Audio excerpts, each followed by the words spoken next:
everybody. Welcome back to Crime Weekly. I'm Stephanie Harlow. And I'm Derek Levasseur. Today, we're diving into part 2 of the Dr. Thomas Kolman case. And as a quick refresher, on the morning of November 29th, 2011, 44-year-old Dr. Thomas Kolman was found dead in his car in the parking lot of a Planet Fitness in Ulster, New York. Now, initially, his cause of death was unclear, but things seemed suspicious, so the police opened an investigation. They soon discovered that a light-colored SUV had been captured on surveillance next to Tom's car in the parking lot. And this car just so happened to look like Tom's best friend's, Dr. Gil Nunez's SUV. Detectives also found out that Gil and Tom's wife, Linda, were having an affair. As detectives continued digging deeper into Tom's death, it was revealed that Tom had died from midazolam poisoning, prompting detectives to officially investigate his death as a murder. So that's the basic gist. I mean, listen, if we really wanted to give a basic gist, we would talk about the fact that, yes, Linda and Gil were having an affair, but then Tom found out about the affair through various methods, and Gil admitted to the affair, and then Tom allegedly allowed it to continue, and they all just stayed friends and hung out together. And there was no issues with that. Even up to the night before his death, Tom and Gil were watching a sports game together in different houses, but texting each other throughout the whole game and talking to each other, you know, as friends and telling each other they love each other and this, and that. So very weird dynamic. And hopefully we learn a little bit more about that today. Yeah, I don't remember if I said this last week or not, so I'll say it again here. There is a part of me that wonders what Tom really thought of this whole situation, because he's no longer with us, so he can't dispute anything that's being said after the fact. What I mean by that is, from what we're hearing from Linda, he was on board with this. He knew about it. He was okay with it. But there's also a reality where he wasn't on board with it and he thought it was over with, which is why he was still friends with Gil and moving on with life as if, you know, this was a mistake. It was a one-time thing and then it was whatever. So I'm not saying that's what happened here, but it's tough to take everything at face value when the person at the center of all this, the victim, is no longer here to tell their side of the story. But this whole dynamic is just fascinating to me, and I'm still on the fence as far as if it is Gil in that truck. Is it someone else that we're unaware of yet? Did Gil hire someone? Did Linda hire someone? I don't believe it was Linda just based on timing of her being at the home, so I think she's out of the equation. It doesn't necessarily completely rule her out from being somehow responsible. Maybe she hired someone, but it still brings up the question as to why Tom would go to the back of the parking lot and meet with this individual willingly, because I believe Thomas was there first. Yes. And then this car showed in. So whatever transpired, Thomas was aware that this meeting was going to happen beforehand. I don't think he would park in the back of the parking lot and then wait. Then just wait, and just unexpectedly someone else shows up, and they were there for a little bit. So I don't know. I don't know how it's going to play out. I did not look ahead, and I hope that many of you didn't as well, although I saw some comments where people were like, I'm sorry, I had to look it up. So I don't know how this one plays out. I'm ready to dive into it. I want to learn how this all is connected, and from what you said last week, we don't even have complete resolution in this case, so who knows if we'll even get that opportunity to know what happened. Well, as you can imagine, detectives immediately started investigating Linda and Gil for Tom's murder. Yeah, they were the two people closest to Tom. And if it walks like a duck, quacks like a duck. Yeah. It's a duck. They were his wife and his best friend, and they also happened to be having an affair. Yep. And on top of that, right, we already talked about this. Gil drove a light-colored SUV, just like the one seen in the parking lot, even though the surveillance footage was grainy and you couldn't tell exactly what kind of SUV it was. And both Gil and Linda worked in the health field, so they potentially both had access to midazolam. So Gil was brought in for questioning, but for some reason he wasn't read his Miranda rights. Detectives told him that they knew he had met Tom at Planet Fitness before his death. They claimed they had video surveillance proving it, and Gil repeatedly said, Basically, I don't know what you're talking about. I wasn't there that morning, but the detectives pushed on and accused Gil of feeding Tom something that killed him. They suggested he wanted to take Tom out of the picture so he could have Linda for the rest of his life. But Gil remained adamant that he didn't have anything to do with Tom's death. And this wasn't a crazy theory on behalf of the police, because if you remember right from last episode, Gil had actually proposed to Linda, like asked her to marry him and run away with him, even though she was already married to Tom.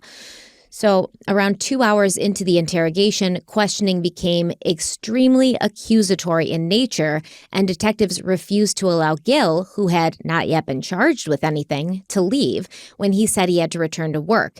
And although he was now being treated like a suspect, Gil was still not read his Miranda rights.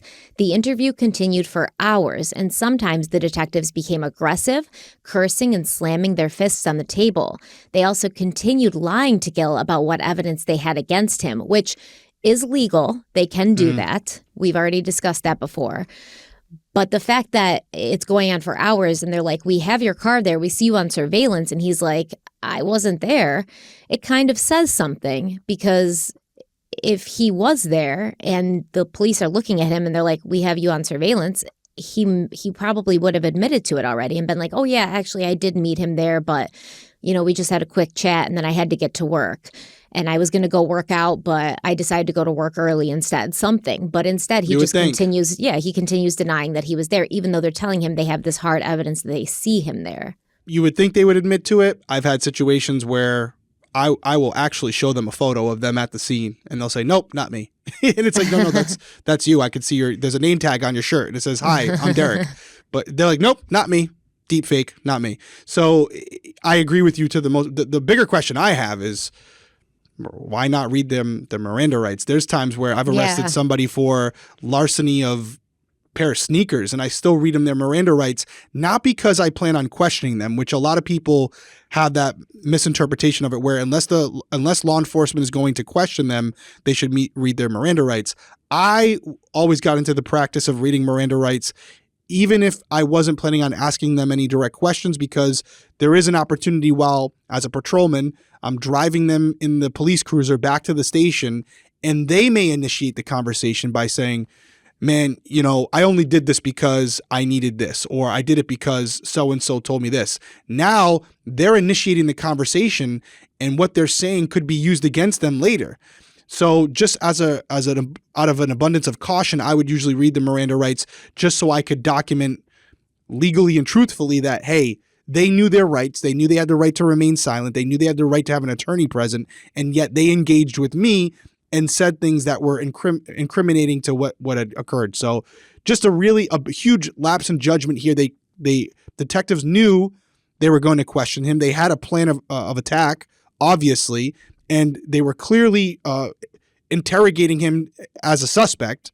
So I don't know how that happens. I don't have an excuse for it. I don't know how you bring someone in to interrogate them for a murder and you forget to do the number one thing, which is read them their rights. I don't get it. I feel like sometimes people are under the impression that your Miranda rights only get read to you if you're getting arrested, and that's not true. That is true. A lot of people do think that. You are right. But that's not true. You should be read your Miranda rights if you're being questioned by police in any way, shape, or form. And if you don't, then basically he could have confessed to the entire thing. And it can't be used. They couldn't have used it against him in a court of law. Yeah, I think that comes from TV and movies where they always see the handcuffs getting put on, and as they're doing it, you have the right to remain silent. Yeah, I just saw Detective Stabler from Law and Order doing that as you spoke. So yes, I do think that is where the misconception probably comes from. Yeah, just to be safe, investigators out there should always read whoever they're interviewing their Miranda rights, because the conversation could be something that doesn't seem important at the time, and then they say something that makes it extremely relevant to the case, and now you're in this weird spot where if later defense gets a hold of it, they could say, well, did you read them their Miranda rights before it went there? Oh, you didn't. Okay, well, we would like all of that thrown out, and 9 times out of 10 it will get thrown out. Especially if you're questioning somebody for hours, there's a good chance they could say something that you might want to bring up in a trial later, and now you can't. So, yeah, just do it to be safe. It should be like on the checklist. Like these cops need a little Post-it note in the interrogation room, and it says like to-do list 1, read Miranda rights. Check that off, and then you could do whatever you want. The only last thing I want to say about Miranda rights, just because for anybody out there, if an officer approaches you and says, hey, what are you doing over here? They technically don't have to read your Miranda rights then. You should look at it as, and there's a lot of videos out there about this, but just think of the word custody, right? If you feel like you're in custody where you don't have the freedom to leave and an officer is questioning you, that's the point where they should be reading you your Miranda rights. But if an officer comes up to you and just starts asking you about why you're over there, they don't technically have to read you your rights at that point. So just to make that distinction, I don't want people out there, if an officer comes up to them and says, hey, did you see something going on over here? And you stop and say, wait, where's my Miranda rights? It's more so, and you can always ask this. We see people do this all the time. Am I free to leave? Am I free to leave? If they say no, and they're continuing the questioning, and then at that point, they should be reading you your rights, even if you're not under arrest at that point. Just so you guys are clear on it as far as, I don't want anyone out there, always consult with your local attorney, but it doesn't always have to require handcuffs. So like this is a perfect example. Gil was not under arrest at this point. He was being interrogated as a suspect, but based on what you just described to us, being held there for 2 hours, him saying multiple times that I have to go and them not letting him leave, that is in custody. He did not have the freedom to leave. Therefore, his Miranda rights should have been read to him and they weren't. And that's probably what happened here, where they brought him in initially. They thought they were just going to be, nice about it and just try to talk to him. But as soon as the questions became potentially incriminating in nature, his rights should have been read to him. And as a safety, they should have read him off the rip anyways, because they already felt he was a suspect. So cuffs, no cuffs. If you don't have the freedom to leave, and they're questioning you about a case, Miranda rights. Don't answer anything unless they do. Well, throughout the whole interrogation, Gil stayed calm and he adamantly denied having anything to do with Tom's death. Finally, after 8 hours, it wasn't 2 hours, it was 8 hours, Gil had enough. He asked for an attorney and he was let go. When Gil got home, he found out that his home and dental office had both been searched and his computer files had been taken. That's when he realized that detectives really thought he'd done something to Tom, so he hired an attorney. I think it's pretty clear when you're sitting there for 8 hours and they're like, we've got you dead to rights, that they think you did something to Tom. Yeah. But yeah, so obviously they were able to get a warrant to search his home and his office and to remove some of his electronics and files and things. So the police must have had some evidence that was enough for a judge to grant that warrant. You just need enough to articulate that you believe this individual could be connected to the crime. You want to have some level of probable cause. And then it's a search to find the evidence that may lead to an arrest. So it's not the whole case. You don't need to have enough to have them convicted of the crime, but enough where a judge says, yeah, based on the circumstances and the facts of this case, specifically that Pathfinder was probably a huge element in this, the judge will issue the search warrant. Yes, but get this. During the search of Gil's office, investigators found 2 emergency medical kits, and inside each one was a vial of midazolam. This may seem really suspicious on the surface, but midazolam was actually included in the emergency medical kits when they were mailed to Gil's office from the company that provides the kits. Each year between 2007 and 2010, Gil was sent refills for each of the drugs in the kit, including midazolam. But then in August 2011, just a few months before Tom was found dead, the company decided to stop including some of the drugs in their kits, and one of those drugs was midazolam that they weren't going to include in the kit anymore. So they sent Gil a new emergency kit along with instructions on how to dispose of the drugs that were no longer going into the kits. Because investigators had found midazolam in Gil's old kits, that meant he hadn't followed directions to get rid of the old drugs no longer included in the kits. Again, this may seem suspicious, but it's important to know that the vials were full and unopened, and they didn't have Gil's fingerprints on them. Still not a good coincidence for Gil. Regardless, I agree with everything you said there, but doesn't look good optically to think that he had that type of medication at his disposal. Is there another vial that was not found at the property that had already been used? Doesn't mean nothing that those vials that were there were unopened. He could have already taken another vial, used it, and disposed of it. Especially because between 2007 and 2010, he was sent refills for each of the drugs in the kits. Exactly. And the one that they found in his old kits were the old ones. So where did the new refills go? Exactly right. So it's Yeah. one of those situations where, yeah, they found some vials there, but just the fact that we have this particular drug that's found in our victim system and one of the suspects on our list has access to that drug in their home, not a good look. And the fact that there's vials there that are unopened doesn't really change the perspective of it, the optics behind that. Well, let's take our first break and we'll be right back. Skims has loungewear that you can actually wear out of the house. Skims' soft lounge collection is my latest obsession, and this summer I only want to wear clothes that are comfy and cute. And for me, that has meant wearing Skims' soft lounge basically every day. You know I'm a big fan of Skims. I have a lot of their stuff. I finally got my hands on the viral soft lounge long slipped dress. I usually stay away from tighter dresses, especially in the summer, but honestly, these dresses are so flattering. They're so beautiful.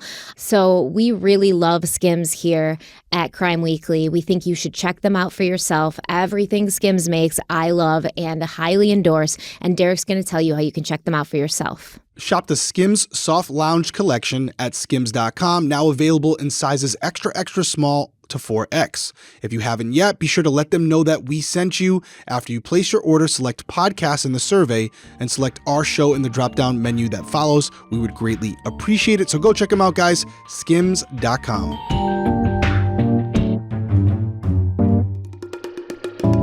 So detectives continued on with their investigation, and they had Gil's computer searched. And investigators discovered that Gil had done one search for midazolam. However, court records don't make it clear when the search was made, so I couldn't figure out if it was before or after Tom's death. What I do know is that during the computer search, investigators also found a fake CIA identification and a forged Washington Post press pass. So we're going to get more into the CIA stuff later on in this episode, but right now all you need to know is that Gil said he bought the fake CIA identification a year before he met Tom and Linda because he wanted to spice up his sex life with his wife at the time. Gil said he had come up with a CIA character he'd used during sex. It was Special Agent Dr. G, a dental James Bond licensed to implant tracking devices for the CIA. Listen, this is crazy. I wonder if anybody talked to his wife and was like, hey, did you guys play bedroom games where Gil pretended to be a CIA agent and wore nothing but this fake CIA badge? People really got a kick out of our CIA conversation last week. Yeah, I do wonder if he had the holster. He must have had some gadgets, something where he ordered on Amazon or something like that, where he was... Maybe, if that's a true story. I don't know. The whole CIA thing was hilarious to me, but... Because it's we know you didn't just go with the CIA thing to play sex games with your wife. You told Linda that you were in the CIA and that you were having your CIA friend figure out who this Samantha blackmailer person was. He definitely didn't just use the CIA as a sexy thing to spice up the bedroom. It was a thing he told people that he was trying to manipulate and lie to and gaslight. So we know that. Yeah. And listen, I don't know. I don't even know where. I mean, there's no way to justify it. It's weird. I know people have their own things that they do behind closed doors. And if it's done in the right way, you do you. Yeah. But once it leaves the bedroom. As long as it's consensual, man. Yeah. Once it's consensual. Once it leaves the bedroom, as you're saying, I don't think. This is the CIA line is the first time he ever used it was with Linda. It's probably been something he's used for a while, and it's wrong. It's wrong. It's actually a federal offense, but that's, a different story for a different day. He'd have to be using it in an official capacity, but portraying yourself as a federal officer, you can be arrested for that. Now, not as far as trying to pick someone up, but if you're trying to portray yourself in an official capacity as a federal officer, you can, or even just a police officer for that matter, obviously that's an arrestable offense. Well, I think that sending people blackmail letters and threatening letters and then pretending you're in the CIA and promising the person getting those letters that you're going to figure out who it is, that's some kind of crime. That's some kind of weird crime. It'd be a tough one, but yeah, I would agree, because now you're kind of working in some form of an official capacity. And harassment and stuff. So if you're using that in some type of abusive way that could eventually affect other people, yeah, I could see a problem with that. I could see them coming after you. I don't know if they would, but if they wanted to, they could take a shot. I don't know if it would stick. Absolutely. It should stick because that's crazy. I mean, even if you just met somebody in a bar, you met a guy in the bar and he's like, oh, I'm a CIA agent. You can't tell anybody. And then you start like dating him based on, partly that belief that should be illegal in some way. It should be illegal. So while the CIA identification was kind of sketchy, it still wasn't proof that Gil was the one who had killed Tom. So the investigation continued, and this time detectives were looking into Linda, Tom's wife. They searched the hospital where she worked as an administrative assistant, but there was no missing midazolam. For some unknown reason, detectives never searched the Kolman home, so it's unclear if they would have found any midazolam there. The cops are dropping the ball left and right with this case right now. Why would you not search the home? If you thought she could possibly be involved, why would you only search the hospital facility she worked at and not the home that she lived in with Tom? Because even if you found midazolam, you could have figured out like, oh, was this Linda's or maybe this was Tom's? Yeah. The only thing I could think of is maybe they tried to and they just couldn't get maybe the judge wouldn't sign off on it because they didn't have enough probable cause. I don't know that to be true. I agree with everything you're saying as far as why wouldn't you search the home where the victim lived, even if it's a consent to search. They could have went to Linda and said, hey, listen, do you mind if we search the property? We just need a consent to search from you. Where nothing going on here. We just want to make sure everything's on the up and up. And she probably would have signed off on it. I agree. So even the excuse of like, oh, they couldn't get a warrant signed by a judge, they wouldn't have necessarily needed that. They probably could have went right to Linda and said, hey, just out of precaution, we're going to search the home if we have your consent, have her sign something, and yeah, rule that out as a location where the midazolam could have been. I think once again, this is a case of tunnel vision where they really thought it was Gil. Yeah. And when they turned to Linda, it was more as a, let's kill some time until we find out more information about Gil. And also maybe Linda can provide more information about Gil. Yeah. But they thought it was Gil. No doubt. And I talk about this on Detective Perspective all the time. A lot of the cold cases we do, in some situations, they're not solvable for one reason or another. But in many instances, it's because of what you just said.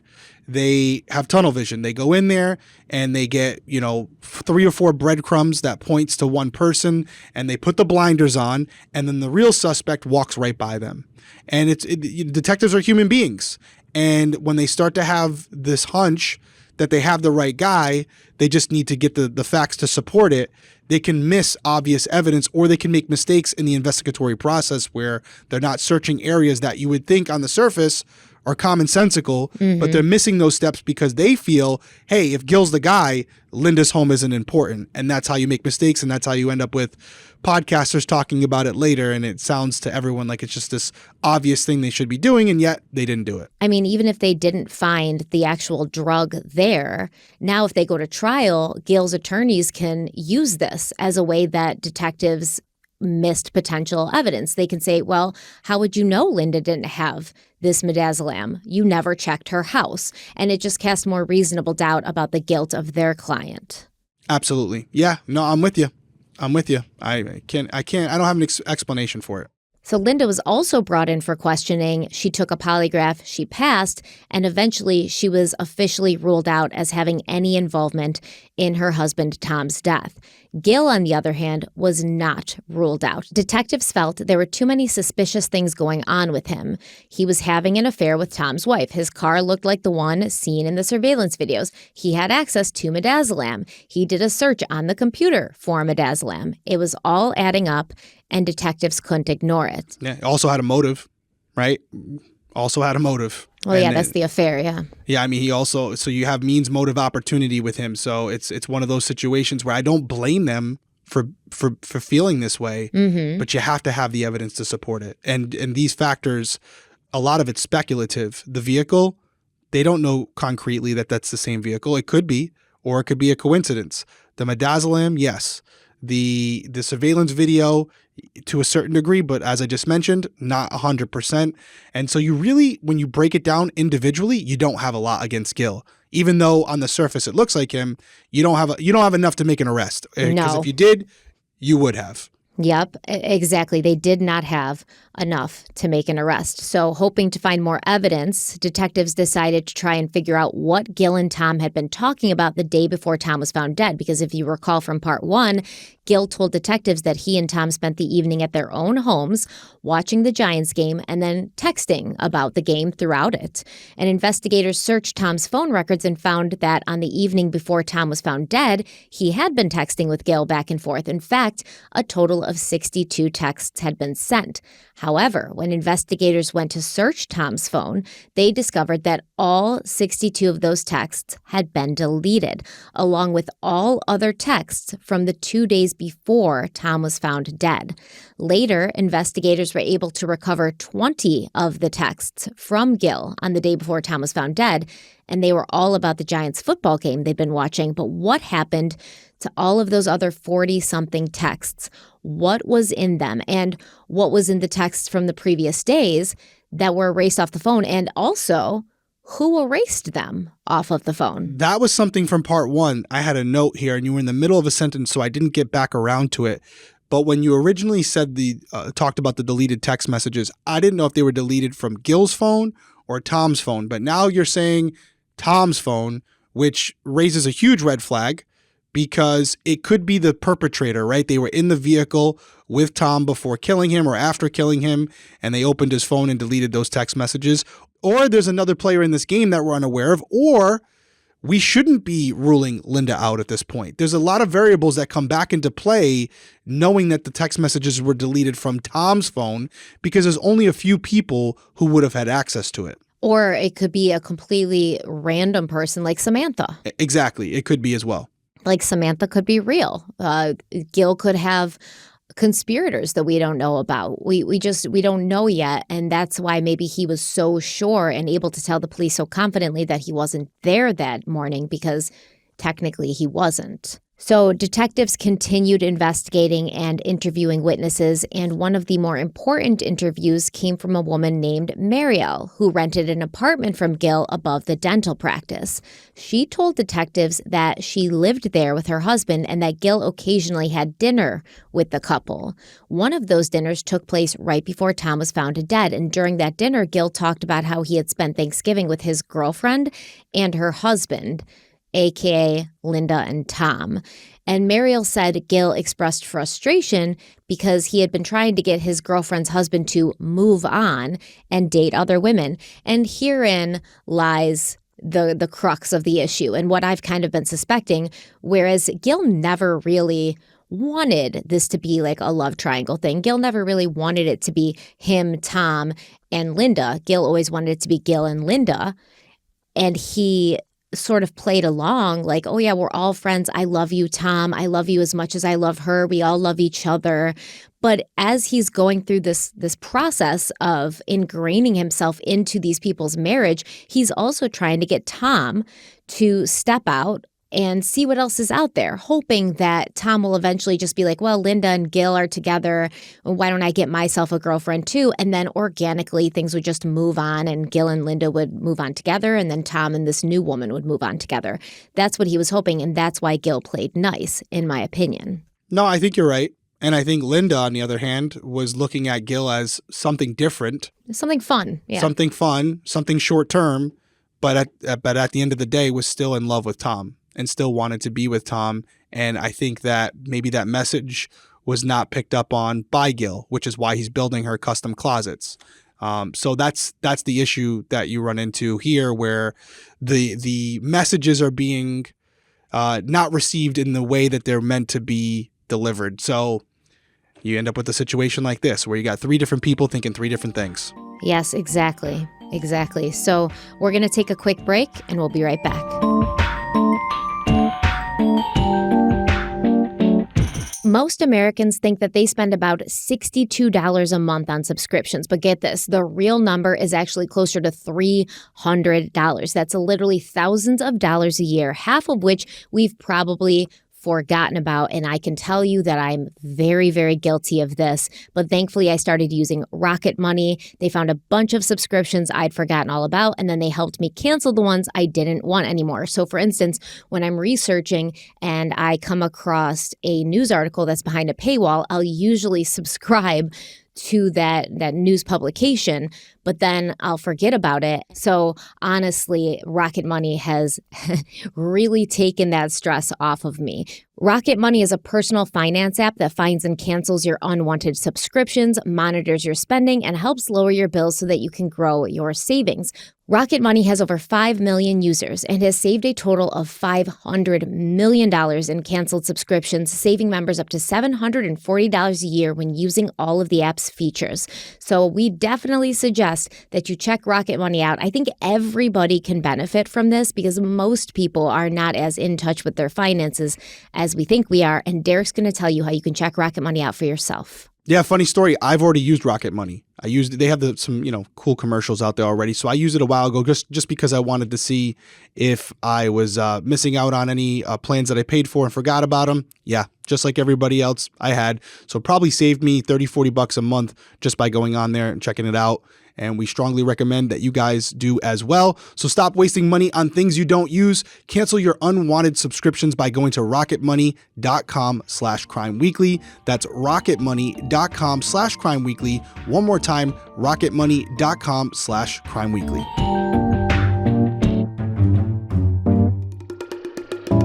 All right, so the information coupled with everything else detectives had uncovered led them to come up with the idea that Gil decided to kill Tom in order to get Linda to stay with him. Their theory was that on the day before the murder, so November 28th, Gil texted Tom and said they should meet at the gym in the morning. On the morning of the 29th, they met in the parking lot as planned, and Gil arrived first, driving his white SUV, and when Tom arrived, he parked next to Gil. Once they were together, Gil got into Tom's car and somehow gave Tom midazolam, which he'd gotten at his dentist office. While waiting for Tom to pass out from the drug, Gil put on rubber gloves, entered Tom's car, removed all of his DNA from the vehicle, and deleted the text from Tom's phone. That way no one would know that he'd lured Tom to that Planet Fitness. Then Gil waited for the midazolam to react with Tom's sleep apnea. And once Tom was dead, Gil left and went about his day. That's like a very succinct explanation, but a lot of things have to go right. Like, how would Gil know he was getting rid of all of his DNA kind of thing? He's a dentist. He's not, actually. There's no way. He's not actually in the CIA. Yeah. So. Yeah. There's no way. What do you think about that theory, though, on its head, though? Yes, the general gist of the theory works, and it makes sense with what we've already sort of seen. Right? Tom's there, and then this other SUV's there. They're parked at the back of the parking lot as if going to the gym wasn't the reason for being in the parking lot, as if they were kind of looking maybe for a private, isolated and secluded spot to have a conversation. We can't really see what's happening in the video. As it said, it's very grainy and blurry, so you don't know if anybody got in or out of the car, but I don't know. What do you make of it? I mean, I'm speculating on my notepad. I look like I'm a crazy person with all the different things I'm writing down. But yeah, I guess it kind of plays out, but I'm in the same mindset of you. A lot of things have to happen here. As we were just talking about, there's no way to ensure, I don't care who you are, there's no way to ensure that all your DNA is removed. It could be a hair fiber that gets left on the back seat of the seat. He would have to have vacuums and yes, like a hazmat suit, more than just rubber gloves. Yeah. And then the administering of the midazolam. I would think that if he took out a syringe or something like that, there would be. Sounds like they think that Gil gave Tom a drink of some kind. But once again, we need to know, was anything found in Tom's stomach? Like, was there coffee in Tom's stomach that hadn't been, digested? But they got rid of those fully. Contents, right? Well, yes. And then also, was there a drink container in the car? Was there a bottle of Snapple or a cup of coffee or something like that? We don't really know these things. So what was the administration route? And to me, it's still from the top of this, meeting up with someone this early in the morning. We're talking 4:30, 5 o'clock in the morning, going in, having someone meet you there. To me, it seems like this meeting has happened before. Where Tom parked, I would guess that Tom had done this on numerous occasions.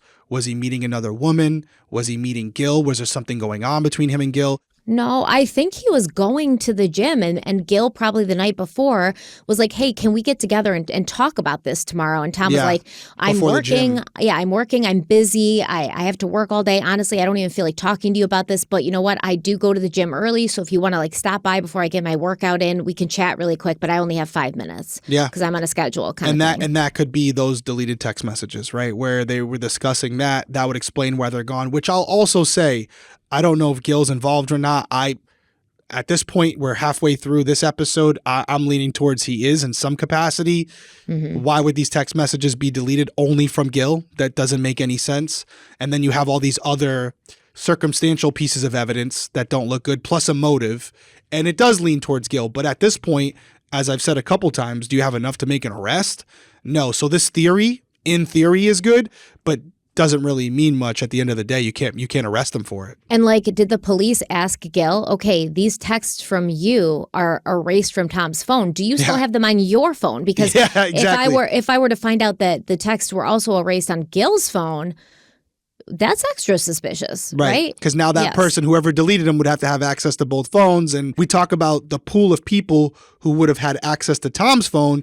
Now we have to cut it in half because how many of those people would also have access to Gil's phone, who's still currently alive and in possession of his phone? Unless Gil and Linda were working together and Gil was like, I'll erase my text messages. When Tom goes to sleep, you erase his. So Gil doesn't even have to get out of the car and erase any text messages when he sees Tom in the parking lot. Yeah, it's a collaborative effort, conspiracy. They're working together. That's also very possible. And listen, obviously, we went over a couple issues with why this whole theory of how Gil got in the car and poisoned Tom and then erased the text messages, it doesn't seem super plausible. But even though it seems like a solid theory on the surface, there were at least two major problems additionally. And one was that investigators had found Tom, Linda, and their son's DNA in the car, but not Gil's. So how was Gil able to selectively erase his DNA but then leave everyone else's DNA behind? The second problem was that the detectives didn't know how Gil was able to give Tom the midazolam. The autopsy and the toxicology reports weren't able to tell them that. So at this point, detectives did not have enough evidence to charge Gil with murder. Their investigation continued. They did go to Linda with their suspicions about Gil, but she refused to believe them. While she was no longer seeing Gil romantically, she said she had a really hard time believing that he could or would ever do anything to hurt Tom. Now, November 29th, 2012 brought the one-year anniversary of Tom's death. Everyone had really been struggling with the loss of Tom, but according to Tom's ex-wife, his first wife, Tom's oldest son, Bradley, had been taking it the hardest. A few weeks after the first anniversary, Bradley sadly attempted suicide, and after recovering from that attempt, he told his mother, quote, "I just wanted to go to sleep and wake up with Dad," end quote, which is so sad because it shows you like how good of a father Tom was. Even with his children from his first marriage, when he's not actively living in the home, he still was able to create such a strong bond with his son, Bradley. Tragically, 3 months later, Bradley attempted suicide again, and this time he was successful. It's so sad. He was only 18 years old. So once again, this is illustrative of the ripple effect that these crimes have on the families, friends, and communities around the victims. It's not just the victim. It has a horrible butterfly effect on everybody that was close to the victim. And now we have a kid with his whole life ahead of him who lost his father and then took his own life because he just didn't want to live in a world where something like that could happen. No, it's terrible. And that's what we were talking about just on Crime Weekly News with Kim Devins and Bianca Devins, and how even after someone is gone, the impact is not over. Because now you have a variety of people who are left with this void. And in these cases that we're discussing where there's a lack of resolution, it can almost be worse. Because not only did they lose their loved one, but the person responsible for it is still out there. And you think about the anxiety associated with that. Could they do it to someone else? Could they do it to them? And then just not having them be held accountable for what they did, that can weigh on a person as well. So yeah, when these things occur, I see it all the time with family members. We have to stay in touch with them as much as we can. I talk about Julie Norris all the time with Michelle Norris. It's been over 30 years. That woman doesn't go a day without thinking about her daughter. And a lot of times, every anniversary, we text each other and we talk to each other, because for her, it's just my reality when I'm covering the case. It's her reality every day. She still doesn't know what happened to her daughter. So it's unfortunate. And to think that another person was affected by this. Now the perpetrator has now, in a way, taken 2 lives. And not only now do the loved ones, the family members and friends of Tom Kolman, have to mourn his loss, have to cope with that, but now this additional loss of his son, an 18-year-old who took his own life, and a tragedy upon tragedy, and it's like the hits don't stop coming. Absolutely. Yeah, no, it's terrible. So while Tom's family was now mourning another loss, Gil was moving on with his life. He continued working at his practice, and he also started online dating.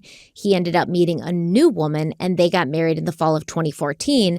And obviously, this woman, she believed that Gil had nothing to do with Tom's death. I would hope so if you married him.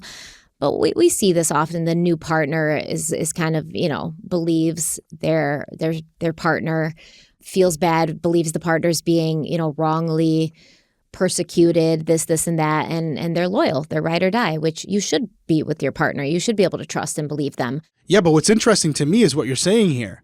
Gil and Linda are not together. That's interesting. So after all this happens, there's this throuple thing going on.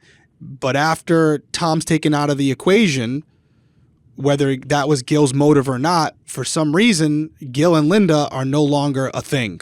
Now, why is that? Why do you think that is?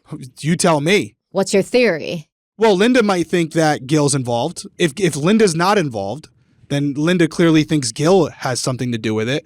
And as we talked about numerous times, the feelings on this relationship were not reciprocated. They weren't the same.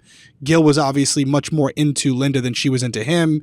And maybe once this went down, Linda probably told him, hey, it's not happening anymore. We're done. Or maybe Gil felt like continuing something with Linda would only look make him suspicious. Look exactly. Yeah. If I had to guess, theory, Linda cut it off. I agree, actually. Unless you tell me by the end of this episode or the next one, she was involved, and then I'm just completely wrong.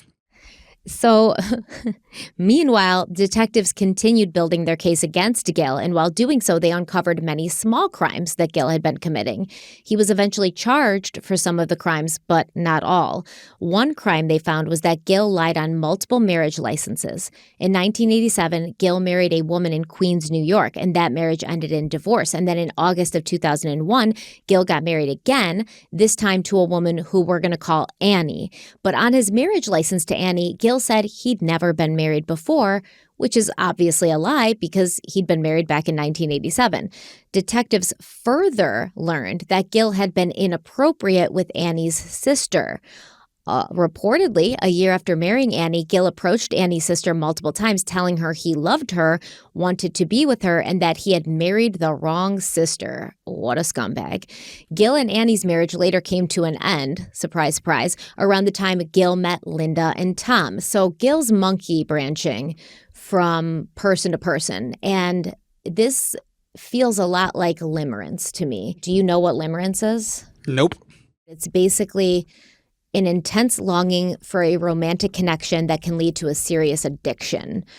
Basically, you're addicted to love. And this can be completely unrequited, by the way. You can see like a coworker and start building this idea of who they are and who they are to you, and you admire them for all these qualities, and you start to create this relationship that you have with them in your head that is not actually a real relationship, and it can go on for years, and it ruins lives because it's been described as this state of overwhelming and unexpected longing for emotional reciprocation from another human being who is known as the limerent object. And this other human being is often perceived as perfect for you. If you were able to be with them, they would solve all of your problems and you would be happy and everything would be great. But they are always unavailable to you. The question is, would Gil go as far as killing the person he's in love with or believes he's in love with would he go as far as killing their significant other in order to be with them? That's how deep does this go? So after this, marriage with Annie goes down the drain in the fall of 2014, Gil married his third wife. And on that marriage license, Gil said he'd only been married once before, which once again, of course, we know it's a lie. Gil was never charged with anything related to the marriage licenses, but the investigation into his illegal activities continued, and detectives learned that Gil was posing as multiple other people. One person Gil posed as was his own mother in an email to Linda prior to Tom's death. And in this email, Gil's mother pleaded with Linda to leave Tom, saying Linda and Gil would only be happy if they, quote, spent the rest of their lives loving each other, end quote. Super creepy, super creepy. I don't know if he's involved with the murders, but regardless, Gil's got some issues. Got some issues. So let's take a break. We'll be right back. Imagine a burglary at your home. If you're picturing a shady character sneaking about under the cloak of night, you may be surprised to learn that according to the FBI, most break-ins happen during broad daylight and spike during the summer when more homes sit unattended and the days grow longer. That's why you need Simply Safe Home Security now. Simply Safe is the only security company I trust with my own home and family's protection, offering me peace of mind whether I'm home or away. And here's why I love it. And I've had Simply Safe equipment for a few years now, but I've recently just beefed up security at my home, and I got a couple more things. I got a doorbell camera, I got a inside camera, and with Fast Protect monitoring and live guard protection, Simply Safe agents can act within 5 seconds of receiving your alarm and can even see and speak to intruders, stopping them in their tracks. And it's so easy to install and activate your Simply Safe system in less than an hour, or you can choose professional installation to have a pro do it for you. So if you want to check Simply Safe out for yourself, Derek's going to tell you how. Yeah, as someone who's done this for a long time, I always talk about having a system, but it's not just having a system, it's having a reliable system, and Simply Safe checks that box. So protect your home this summer with 20% off any new Simply Safe system when you sign up for Fast Protect monitoring. Just visit simplysafe.com/crimeweekly. That's simplysafe.com/crimeweekly. There's no safe like Simply Safe.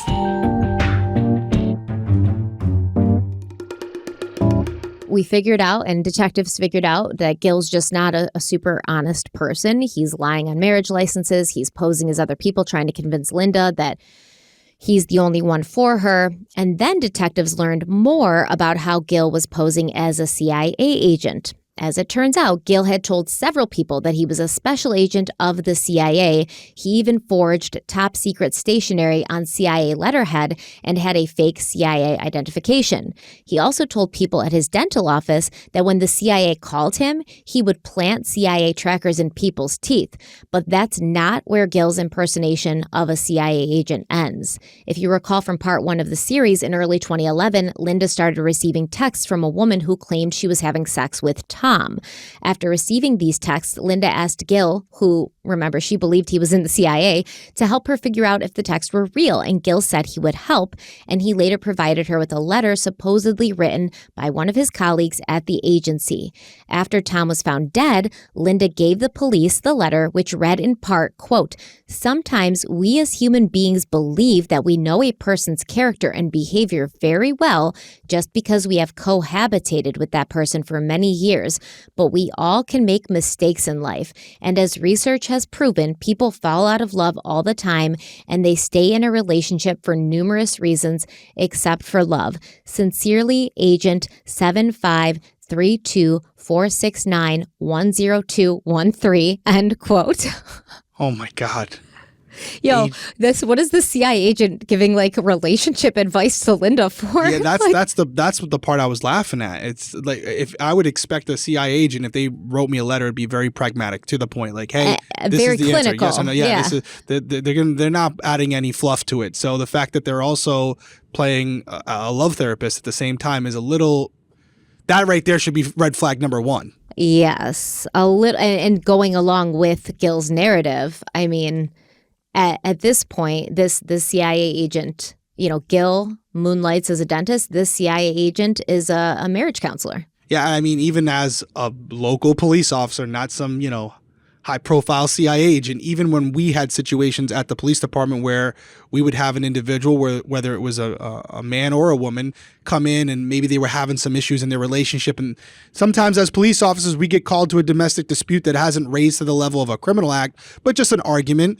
And even in those situations, we try to avoid offering any type of relationship advice, even though they're kind of, in a way, asking for our opinions on it. And you've seen so many of these instances. You have the data to give an educated response on how things are going to turn out based on the statistics. Yeah. Could you imagine, not to make a light of the situation, but I got hired when I was 20. And these are situations that I really dealt with.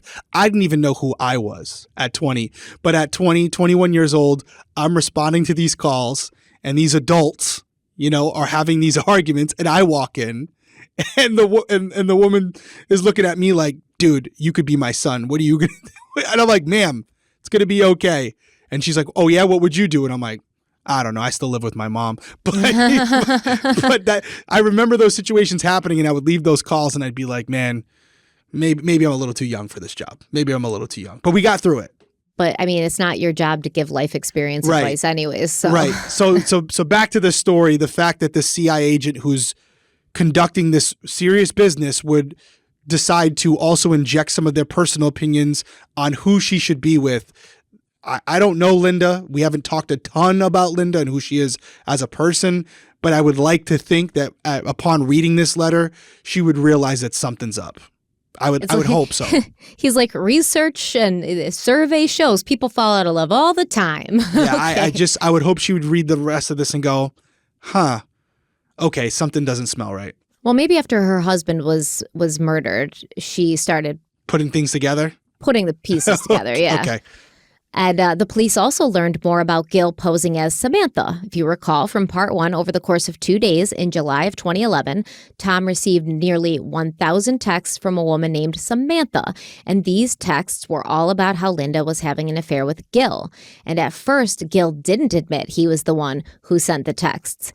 Instead, he told Tom he'd help him try and figure out who was sending the texts. Gil said he knew a CIA computer expert who could trace the origin of the texts, but according to Gil, that connection fell through. So he went to Tom's office and admitted that he was the one that sent the text, but that wasn't the full story.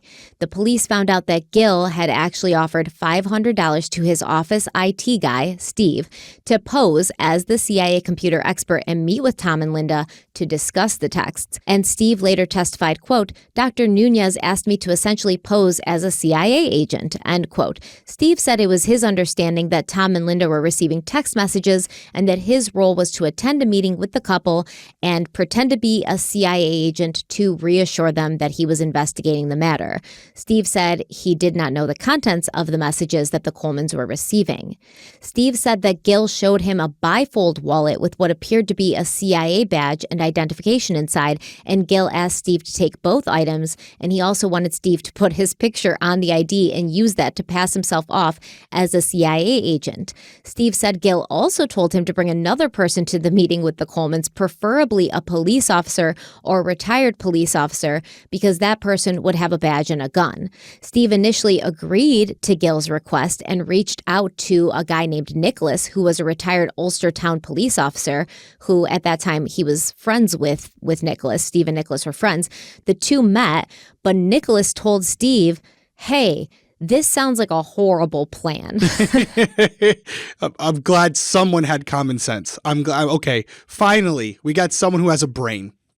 Yeah, Nicholas was like, first of all, this is illegal. First of all, no. This CIA badge looks fake as hell, and I don't want any part of this situation. So Steve canceled the meeting with the Kolmans. I mean, I feel like Steve on his own, I mean, he's a computer tech guy. He's smart, right? You got to be. Why would he not immediately be like, this doesn't sound legal and it doesn't sound like there's good intentions behind this. Why would he even think about going forward with it for $500? I'm going to give him a pass on this one, and I'll tell you why. I agree with everything you said as far as his intelligence, but there's a power dynamic there as well. And I feel like you might have a situation where we're just reading the words on the paper. There could have been something there where he feels like his job is on the line if he doesn't do it. And so you have this doctor who's your boss coming to you. Your spidey senses are going up. You're saying it's wrong, but like we see in a lot of crimes where the bosses, air quotes, the bosses come to their subordinates and want them to do something that probably isn't in their best interest, even though they're aware of it. They're concerned about their job security. So I don't know if that's the case, and maybe I'm giving him an excuse that he doesn't deserve, but I could see that being the situation where he just needed confirmation from an outside party to say this is a dumb idea, so we could go back to Nunez and say, hey, we can't do this because of this person, not because I don't want to do it. And it kind of reminds me of those like obedience studies they did back in the day. I think it was Stanley Milgram, where they basically had like a person wearing a lab coat posing as a doctor tell a subject to shock somebody in another room. Yeah. And up the shock level, and the person obeyed because of the perceived sort of superiority of the doctor telling him to do this. Like, That's right. This is a doctor. He's smart. He knows what he's talking about. I don't know what I'm talking about. And Steve may have thought that about Gil, because everybody said Gil was the best guy ever, a great boss, smart, kind. Steve may have been like, Gil's a great guy, and he's a doctor, and he's my boss. He's writing my check. He has good intentions with this. I've never seen him do anything bad to anybody. So, yeah, I guess I could see that. But still, like, once again, I'm so paranoid. I trust no one. I'd be like, I'm all set with this, okay? Yeah. I'm all set with this, Gil. And for all we know, he knew it was a bad idea, which is why I went to that third person to kind of cover his ass. Well, no, he went to the third person because Gil was like, go get a cop to add legitimacy to this ruse. And the cop was like, nope. Well, that's what I'm saying. Maybe Steve said, perfect, because now I can have this person be the fall guy. Yeah, exactly. And say, I would do it for you, Gil, but cop said it's a bad idea. So I think, we're not going to be able to do it. So Steve goes to Gil. He's like, I'm out, dude. Sorry, I can't help you. And then at that point, Gil had no choice but to go to Tom and admit that he was the one posing as Samantha. He then, remember, got on his knees and begged for forgiveness. But because Gil was caught with a fake CIA ID and letterhead, he would later be charged with possession of a forged instrument. Yep. It seems he wasn't charged with the CIA-related crimes immediately because the police believed the CIA impersonation was part of Tom's murder, so they wanted to wait and charge him with all of those crimes together. Yeah. And see, so now he's working, he's portraying himself in an official capacity. As we were saying earlier, I didn't even know that they eventually charged him with this, but that's what you're looking at. And we can do it even for local law enforcement as well, where if you're using whatever identity you're portraying in some type of capacity that could mislead others, you can be charged with a crime. So the investigation into Gil's crimes continued, and detectives found out that in February of 2014, Gil made a false statement on a pistol license application. Under the application question, have you ever been terminated/discharged from any employment or the armed forces for cause? Gil answered no, which was a lie because he had been discharged from the Marines for going AWOL in the 80s. As it turns out, Gil enlisted in the Marines in 1987. Then 1 week into basic training, he went AWOL, and he remained AWOL for almost 3 years until he was arrested. This dude didn't even get through basic training. OMG. A week? I mean, it's hard. My brother was in the Marines. It's hard. They break you down, but damn. What did you think was going to happen when you enlisted in the Marines, dude? Did you think it was going to be sleepovers and you guys were going to be watching Pretty in Pink and braiding each other's hair? It's not easy. He just wanted the uniform. Ha! He just wanted the uniform. He wanted the uniform and the ID. He wanted the uniform, the ID, and the welcome to boot camp letter so he could bring it with him and hang it up somewhere. Damn. I don't know how this all relates to... He's like, I'm actually in charge of the entire Marines. 3 years, man. I'm the president of the Marines. So we don't know if Gil's connected to the murder, but I think we can all agree that if He's a con man, dude. He is a con man. Yeah. So he gets arrested for going AWOL, but instead of facing a court-martial, Gil was discharged under less than honorable conditions, which it's like, is that a punishment? He ran away. He didn't want to be in the Marines. Yeah. For decades following this, Gil, guess what? He continued telling people he was a Marine, and he also displayed Marine insignia. So for lying on the pistol application, Gil was charged with 2 counts of perjury, 2 counts of offering a false instrument for filing, and 1 count of making an apparently sworn false statement, and he pleaded not guilty to all charges, even though he was guilty of them. I'll tell you what, it's scary to think that this guy was working on people while they were sleeping. Scary. Dude. What don't we know? What don't we know? Imagine finding out after the fact that you were a patient of this guy. I mean, if he was just cleaning your teeth, no problem, but... Oh, there's a whole blog post written about a previous patient of Gil's. And yeah, I read that last week. So yeah, they're out there. They're out there. Wow. All right, let's take our last break and we'll be right back. You've heard Derek and I talk about IQ Bar a lot, and you've heard us rave about how much we love IQ Bar, and especially their protein bars. I know for a fact that I don't have the best eating habits, and I'm always more likely to reach for something that's easy and convenient. When I wake up starving in the morning, I have an IQ bar to eat. If I have, some kind of hunger pains at like midnight or 1 o'clock in the morning, instead of eating ice cream or salt and vinegar potato chips, which are my favorite, I reach for an IQ bar.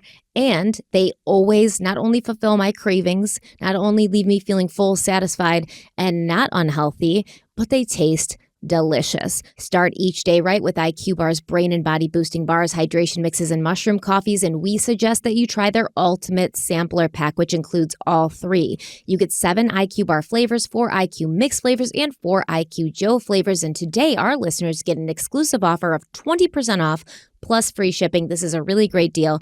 All you have to do is text weekly to 64,000. All IQ Bar products are entirely free from gluten, dairy, soy, GMOs, and artificial sweeteners. And I'm going to turn this over to Derek because I know he loves IQ Bar as well. And he's also going to tell you how you can check them out for yourself and get this great deal. Yeah, and by the way, last time we talked about IQ Bar, I said I didn't have any more, so I went on their website. Guess what they just came out with? New flavors? Yep. Well, one new flavor. Chocolate mint chip. I love a chocolate mint combo. Could be good. IQ Bar. I'm ordering some. I need them yesterday. Okay. Refuel smarter with IQ Bar's ultimate sampler pack. That's 7 IQ Bars, 4 IQ Mix Sticks, and 4 IQ Joe Sticks. And now our special podcast listeners and viewers can get 20% off all IQ Bar products, plus get free shipping. To get 20% off, just text weekly to 64,000. So go get your discount. Text weekly to 64,000. One more time, that's weekly to 64,000. Message and data rates may apply. See terms for details.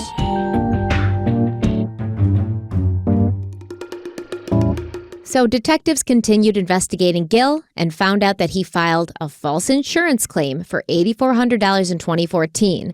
The claim stemmed from a fire that occurred at a building he owned next to his dental practice. In 2014, the building caught fire and sustained damage, so Gil filed an insurance claim. There was no suggestion of arson, and the insurance company did not contest the general claim. However, detectives believed that a small part of the claim, less than 5%, was fraudulent. Gil said this part of the claim was to make up for lost rent, but detectives said he wasn't charging anyone rent at the time, so this was a lie. So for this fraudulent activity, Gil was charged with 1 count of grand larceny, 1 count of insurance fraud, and 5 counts of falsifying business records. He pleaded not guilty to all charges. He still wasn't charged for pretending to be a CIA agent. That would come later. So it kind of feels like, first of all, it feels like kind of what we were dealing with in our past case, where the police believe that Gil murdered Tom Kolman, and so they're digging up all of his skeletons and they're trying to get him for whatever they can. Yeah, this is what will happen when law enforcement has you on their radar. If they can't get you for the crime they're actually after, they will start to monitor your whereabouts, what you're doing, your actions, and then go after other infractions because they're trying to close the walls in on you. And they're building a case against you as they go, but in the meantime, they're getting you for the things they can. Now, I don't know how people feel about that, hearing it from me to you, whether it's on YouTube or you're on audio. Some might not like the way that sounds, where, oh, you couldn't get me for the murder, so now you're getting me for these other more, not as serious crimes, but I guess to some people they could be considered serious. What's your opinion on that, Stephanie?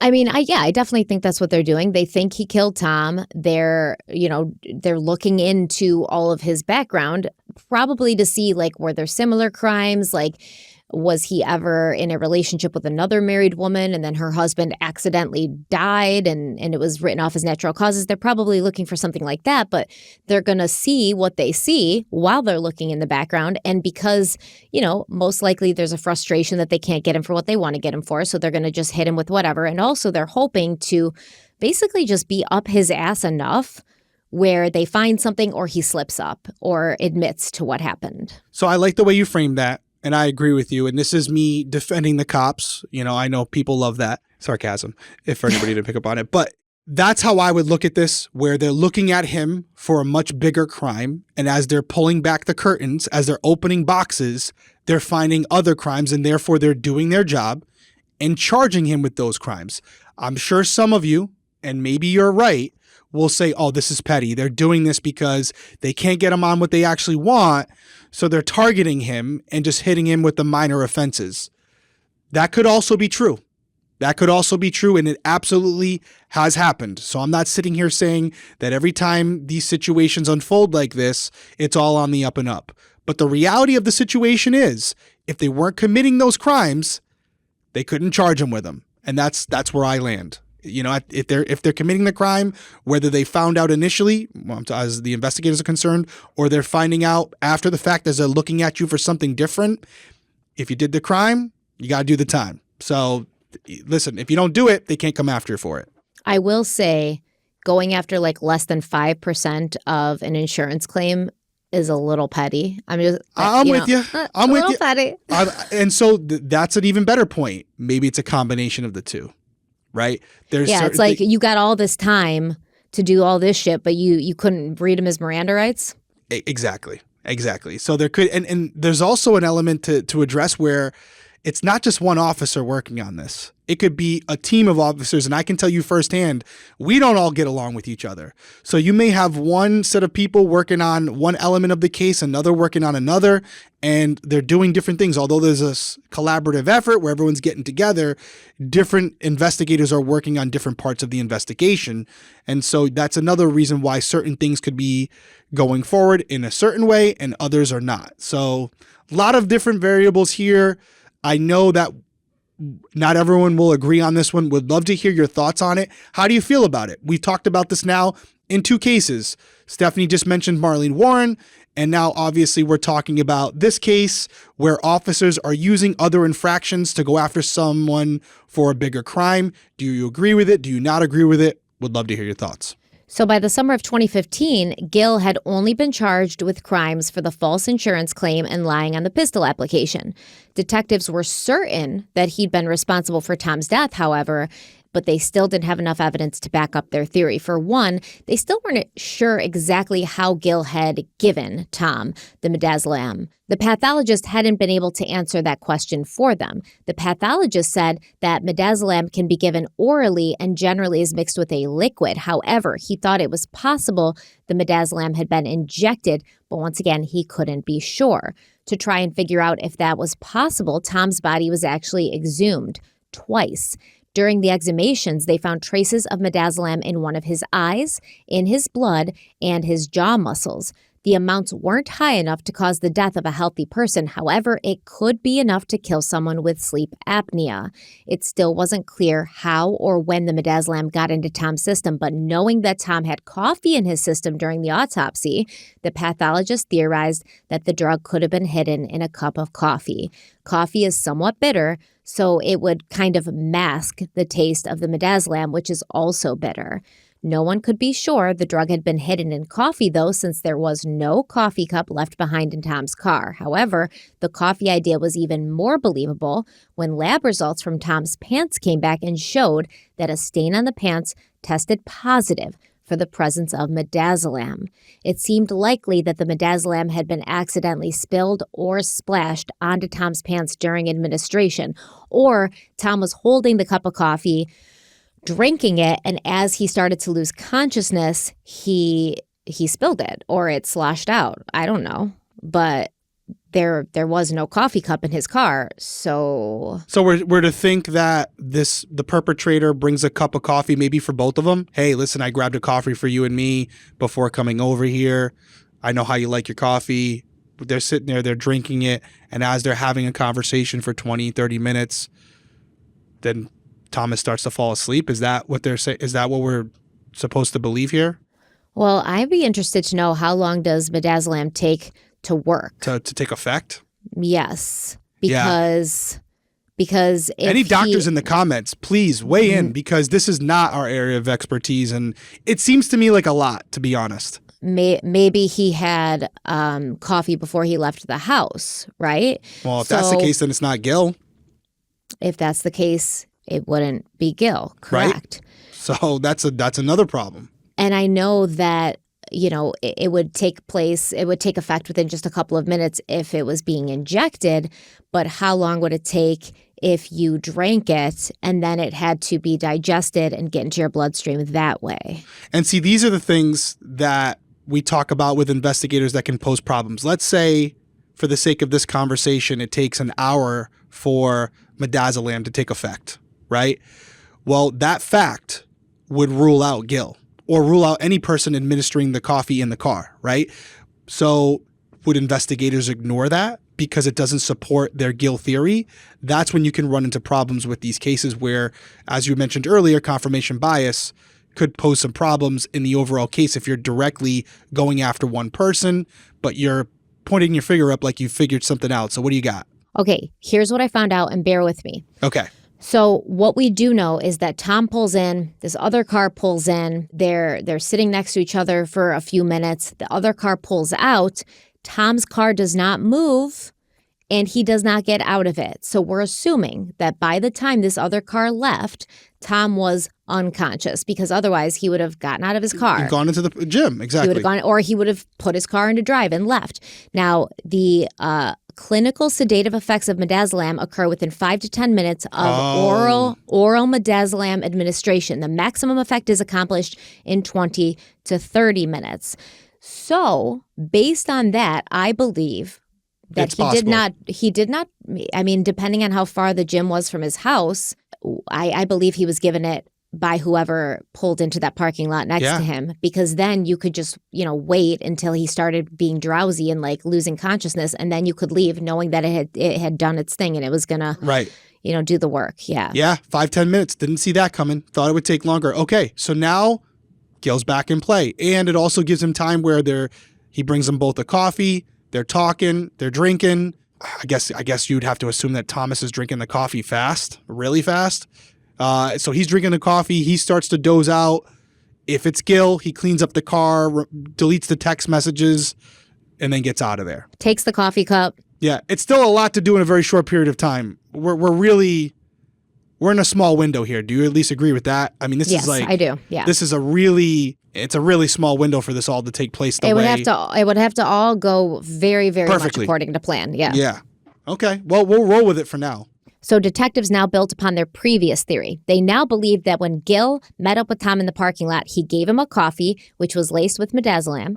Then he leaned Tom's car seat back, tilted Tom's head up so he couldn't breathe, and waited for the sleep apnea to work in connection with the midazolam. Once Tom was dead, Gil left Tom's car, got back in his own, and drove off. But this new theory still wasn't enough to make an arrest, and things were even more complicated for the detectives because the pathologist didn't actually conclude that Tom was killed specifically by midazolam. The pathologist suggested several other possible causes of death, including a heart arrhythmia, strangulation, and complications due to sleep apnea. Another issue for detectives was that they had not been able to prove the car seen in the surveillance footage was the same SUV driven by Gil. If you recall from part 1, at the start of the investigation, detectives learned that just before 4:37 a.m. on the morning of Tom's death, a motion-activated camera at Kohl's, which is next door to Planet Fitness, captured an unidentifiable vehicle pulling into the gym's parking lot near where Tom's car was later found. The footage was very blurry, but detectives were able to see the vehicle's lights, and they could tell that the fog lights were on and that they had an unusual pattern. One light struck the ground much closer than the other. 15 minutes later, Tom's car pulled in next to the unidentifiable vehicle. The cars remained parked side by side, but because of how blurry the footage was, detectives couldn't tell if any doors were opening or closing. 28 minutes later, The unidentifiable car pulled away while Tom's car stayed put, never moving again. This just really strengthens my theory that the midazolam was given to Tom in that car. Plenty of time. And if the strongest effects take place within 20 to 30 minutes, then whoever gave him the coffee with the midazolam in it would have seen that it had done its job. It had done what he wanted it to do. I mean, they also could, just to really speed up the process, not to speculate too much here, but once Tom's starting to go out of it, you put your hand over their nose and their mouth to speed things up. And that's it. It's over in a couple seconds. And why would these two cars be parked next to each other for almost 30 minutes in an otherwise empty parking lot without anybody ever getting out or making communication with the other person? Oh, there's no doubt that whoever shows, we don't know who the person is in that car. That's the question mark for me. There's no doubt that whoever is in that other car, they killed him. I mean, I don't think that's even a question at this point. That's your murderer. Now, were they connected to someone else? Are there multiple people involved? We don't know yet.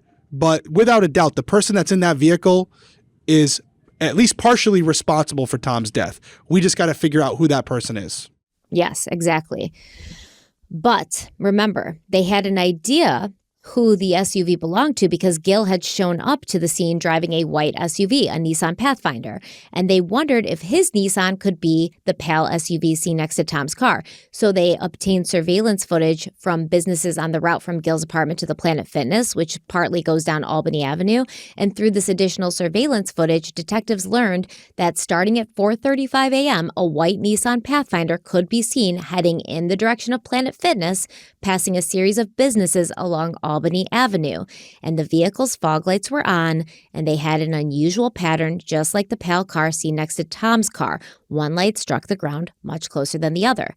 But unfortunately, because of how blurry the footage at Kohl's was, detectives weren't able to know for certain that the same Pathfinder seen on Albany Avenue was the same car that pulled into the gym parking lot. However, they could tell that a minute and a half after the SUV pulled out of the gym parking lot, a white Nissan Pathfinder with a defective fog light was back on Albany Avenue. So it seemed like they were looking at the same SUV in all of the footage. And I agree, it's 4:30 in the morning. There's not a ton of people driving around. I 100% think that it was that white Nissan Pathfinder, and we know that Gil drives a Nissan Pathfinder that is white. Yeah, and you talked about this in part one, where it's highly likely that it is the same Nissan Pathfinder. The question now is, does Gil's Pathfinder have these same identifiable marks, mainly being the fog lights being at different heights? Yes, we're gonna talk about that. Obviously, that's the next step for the police, right? Right. We have the same car. We can kind of follow it. But now, does this vehicle, the one thing we have is one light being higher than the other. Mm-hmm. Is that the same for Gil's vehicle? Yeah, so we got to see if Gil's vehicle has that defective fog light. And please let me ask you why the police didn't do that one of the first things. I mean, you're asking me questions that I'm asking myself. Yeah, I mean, they got him in the interrogation room. They're like, we know it's your car. It's the same car. But at that point, just days after the murder or the death, they haven't checked to see this yet? They're waiting this long to do that? Let me even throw a better scenario at you. Hey, Gil, listen, we're trying to find out what happened to Tom. By the way, we don't think you're involved at all. But could you do us a favor? We're having a bunch of people pull into the Planet Fitness at night with their vehicles for just a couple seconds. We're just canceling everybody out. And you know what? You're going to be canceled out in like 2 seconds. Would you mind parking your Nissan Pathfinder back there for a minute just so we can take a quick screen grab so we can, dot our I's, cross our T's? They do that. They replicate that same exact footage with his actual vehicle and see if it matches. Yeah, and just tell him we're trying to eliminate people. We're trying to eliminate people. Hey, listen, we're on your side. You're definitely not involved. But would you mind parking your Pathfinder back there for 2 seconds? Now, yes, the footage is grainy, but now you'll have grainy footage of the suspect vehicle and grainy footage of Gil's vehicle, and allow people to see those two images and see if they match. So obviously, in hopes of proving that Gil's Nissan was the car that parked in the Planet Fitness parking lot, detectives set out to search Gil's Nissan. And they soon learned that Gil traded in the vehicle to a Land Rover dealership in Connecticut shortly after Tom died. And in March 2012, the vehicle was sold to a man at auction. Detectives tracked the Nissan down and noticed the front of the driver's side fog lamp assembly was recessed back more than the passenger side. Detectives took the bumper and fog light assembly apart and discovered that the fog light wasn't clipped into place properly, so it sat back about 1 inch farther than the passenger side fog light. This meant the fog light would strike the ground in a different way than the other one, just like the car seen on surveillance. And I mean, this is damning. This is damning, I think. It is. I just still don't see enough for a jury to say, oh yeah, he definitely killed him. He could have been at the parking lot. Something might have went down while they were there. But now you also have to prove that it was Gil inside his vehicle. There's so many holes in this story where a defense attorney would have a field day with this. Well, detectives now firmly believe that Gil's Nissan was the one seen in the surveillance footage, so they hired Forensic Video Solutions, or FVS, to analyze the surveillance video and Gil's Nissan using techniques known as reverse projection and headlight spread analysis. And I know this is your jam. You love this stuff. Love it. And you love it. And I think we've talked about FVS in previous cases. Didn't they take a look at the surveillance video of the fence surveillance video in that one case? I don't remember if it was FVS. I mean, there's a lot of different companies that do it. I know Ellington Forensics does something like this as well. They did it on an episode of Breaking Homicide as far as tire impression recognition. Mm-hmm. So I don't know if it's the same company, but this is something that it has been done by experts in and used in court to try and convict someone. Well, in the end, FVS concluded that the SUV in the surveillance video was indistinguishable from Gil's Nissan. Once detectives had the answers from the pathologist and from FVS, they finally felt like they had enough to charge Gil with murder. I don't agree. No, me neither. Unfortunately, no. They thought they had the smoking gun, so they went to Linda, they laid out their case for her, and finally, she began to believe that Gil, the man she once loved, did kill her husband, Tom. She later told Dateline, quote, "He is a master manipulator. He lives to manipulate. I was glad to see him exposed for being what he truly was, a sociopath." End quote. Damn. Right. Well, now we know why they're not together anymore. Well, or they weren't together after Tom passed away and he moved on. It was because Linda gave him the boot. I don't know. It seemed like she needed some convincing, man. Well, she got it. On October 16, 2015, 48-year-old Gil Nunez was charged with second-degree murder and 2 counts of possession of a forged instrument for the fake CIA letterhead and identification. He still faced charges for the insurance fraud and pistol application stuff, but those would be handled in separate trials. At Gil's arraignment for the murder and fake CIA charges, many family members of Gil and Tom were there, along with some of Gil's dental patients. Some of Gil's supporters even cheered and clapped as Gil entered the courtroom. He smiled and nodded at them. Gil then pleaded not guilty and hired top private criminal defense attorneys. A month later, Gil was released on a $1 million bond, and he continued working in his dental practice as if he wasn't accused of killing his best friend. To hear that people were clapping and cheering and he was like smiling and nodding as if he's Brad Pitt on the red carpet, it's just cringy. It's cringy. Nah, it's weird. It's weird. But I think this is a situation as we go. One more part on this one, I'm assuming? Yeah, one more part. As we go into the third part of this, I leave this episode feeling like Gil is responsible, but also feeling like Gil is not going to be found guilty. I just don't think there's enough here. I think there were mistakes made by law enforcement, and there's a lot of speculation. There's a lot of connecting of the dots. And in some cases, that's okay because, 1 + 1 = 2. But in this situation, I just think there's too many voids where a defense attorney can give an alternate theory that also fits a lot of the puzzle pieces that they currently have. And that's a problem because what does that equate to? Reasonable doubt. Not only that, do they have a lot of holes, but police didn't really handle this investigation in the best way. So not only do you have big pieces of the puzzle missing that you can't fill in, but you've now given the defense a bunch of reasons that you're not legitimate. You didn't do your job. You didn't read him his Miranda rights. You didn't search Linda's house for this drug, this specific drug. Stomach contents are being thrown out, so you can't even prove that he ingested the drug through the coffee. All you have is theories and, circumstantial evidence to support those theories. but nothing besides that surveillance showing the SUV and Gill's SUV happened to have that same fog light defect. That's very strong. But you can't make a case for murder with just that because somebody could have taken Gill's car. You just don't know. And he would have no idea. And he could say he had no idea. He was asleep at 4:30 in the morning. He didn't know that somebody got in his car and took it. Well, another thing that I wonder about is GPS coordinates. This is 2011.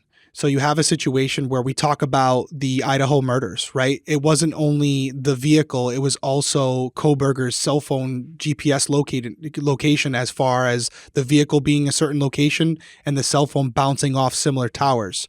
So why wouldn't something like that be done here where if Gill were to say, oh, I was in bed sleeping, you could probably see his phone pinging off different cell phone towers in the area of where he would have been if he was in that vehicle. You know Gill left his phone at home. Yeah, I mean, that's also possible. His phone could have been left at home. But there's other things that could be done to basically rule out the idea that it was another person. I don't know if those things were done or not, and we're just not talking about them yet. But overall, I completely agree with you. There's a lot of mishaps that happened here. And if I'm the defense attorney for Gill, I'm going in there and I'm saying, listen, this isn't a case of law enforcement following the evidence and it led to Gill Nunez. This is a situation where the minute this came to be, they automatically came to the conclusion that Gill Nunez was responsible for it, and they found the evidence to support that. And I think we both can agree. We think Gill probably had something to do with this, but the fact that the police tunnel visioned on him so hard is not going to go in their benefit. I don't think so. I hope I'm wrong. If he's responsible for it, I'm hoping he was held accountable. But unless there's something that you're holding back from us that we're unaware of at this point, I feel like this is going to be an uphill battle for the prosecutors because they're going to have a lot of things to overcome based on the handling of this case by investigators. So I'm ready for it. I'm ready for part 3. Any final words from you before we let this one go? No, not at all. Just don't forget to order your criminal coffee with reduced shipping. Those are my final words, and I'm sticking to them. Absolutely. And I've already started getting some recommendations for cases. Keep them coming. As far as criminal coffee is concerned, you can send cases that have DNA associated with them to contact@criminalcoffeeco.com. As always, guys, we appreciate you being with us. Everyone stay safe out there, and we will see you next week. Bye.